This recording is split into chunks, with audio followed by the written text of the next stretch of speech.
Do you know who Lord Mahavira was, and why his teachings are considered a timeless gift for all living beings?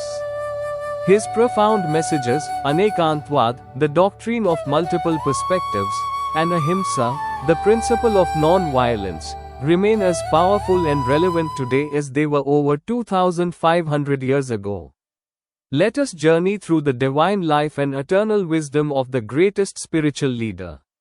Lord Vardhaman Mahavira, the 24th Tirthankar of the current Avsarpini era, was born in 599 BCE on the auspicious day of Chaitra Shukla Trayodashi. His birthplace, Kundalpur, lies in the ancient Videha region, corresponding to modern-day Baso Kund near Vaishali in Muzaffarpur district, Bihar. He was born to King Siddharth and Queen Trishla, who celebrated his Janma Kalyanak, a divine birth ceremony, with immense joy and grandeur. Celestial beings, led by Saudharmendra, performed a sacred birth consecration at Mount Meru's Pandukshila, using the waters of the Kshirsagar. A lion mark was observed on his right toe, and Indra proclaimed the arrival of the great Tirthankar with the lion symbol. The earth reverberated with celestial chants, heralding the birth of this divine soul.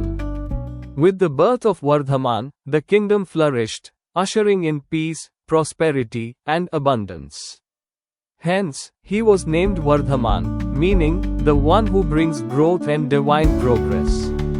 Witnessing his extraordinary courage during the consecration, Indra also bestowed upon him the titles Veer and Virnath. Two monks, Sanjay and Vijay, who were confused about the truth of existence, experienced instant clarity upon seeing the Prince Vardhaman. Deeply moved, they named him Sanmati, meaning, the one of true intellect. In a remarkable incident, a celestial being named Sangam transformed into a formidable serpent to test the boy's courage. Yet the young Mahavira remained unshaken, taming the serpent and even playing with it. Awestruck, Sangam bowed before the child and honored him with the title Mahavira, the great brave hero. From a young age, Mahavira exhibited profound intellect and extraordinary qualities. His unwavering dedication to the welfare of all beings ultimately inspired him to take Jindiksha at the age of 30, embracing and continuing further the Nirgrintha path followed by earlier Tirthankaras. Belonging to the Nath dynasty, he was also referred to as Nirgrintha Nathputra, a title mentioned in several Buddhist texts, including the Digha Nikaya, Majjhima Nikaya, and Sanyutta Nikaya. During his 12 years of penance, one extraordinary incident unfolded near Ujjain, at a place known as the Atimukta crematorium. There, the resolute Vardhaman immersed himself in Pratima Yoga.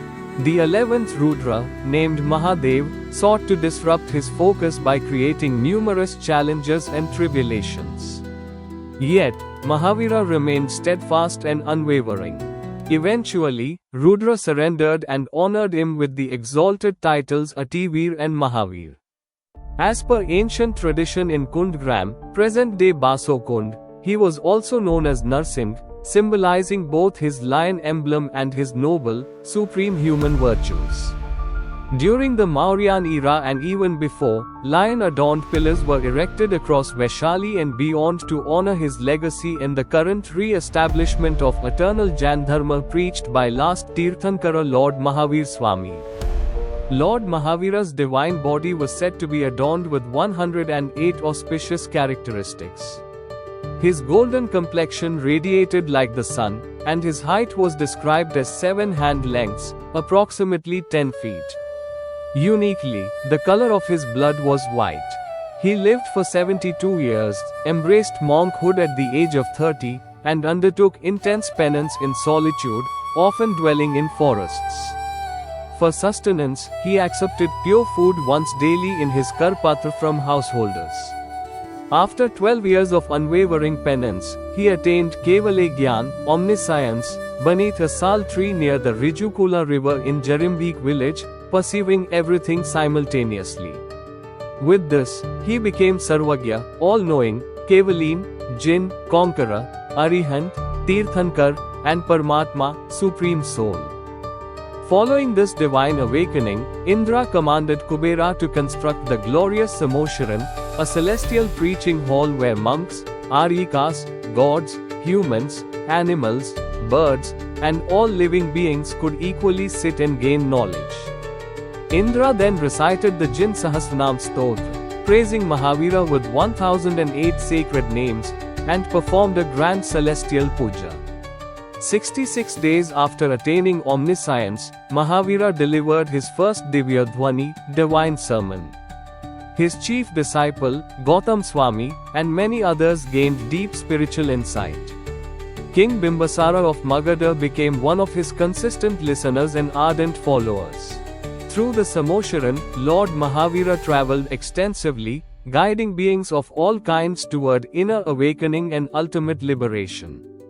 He preached 5 fundamental vows: ahimsa, non-violence; satya, truth; aste, non-stealing; brahmacharya, celibacy; and aparigrah, non-possession. These vows were to be followed in totality by monks and partially by householders.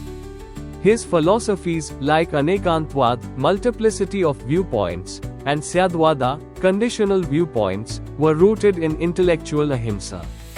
Mahavira taught that each entity possesses infinite qualities, and only a few are perceptible to the ordinary mind. Complete understanding is possible only through Kaivalya Gyan. For 30 selfless years, he preached to uplift all beings. Finally, he arrived at Pavapuri, where he spent his last 2 days in deep meditation, destroying his remaining karmas. On Kartik Krishna Amavasya, during the early morning hours, he attained moksha, forever becoming a Siddha Parmeshti, a liberated soul residing atop the Lok Shikhar. References to Lord Mahavira can be found not just in Jain scriptures like Uttar Purana and Trilokyapannati, but also in Buddhist texts and ancient inscriptions. Remarkably, archaeological evidence from Mathura, Basokund, Rajasthan, and Middle and South India, including Jain sculptures over 2000 years old, stands as testimony to his divine presence. Of particular importance is the Badli inscription, dated 443 BCE, which mentions the Veer Nirvan Samvat, the calendar starting from Mahavira's Nirvana. Lord Mahavira's teachings, ahimsa, aparigrah, and anekantvad, are more relevant than ever in a world dominated by violence, excess, and intolerance. His timeless wisdom provides a guiding light to protect nature, foster harmony, and uplift all living beings. Let us unite to spread his message far and wide, for the well-being of all and the awakening of humanity.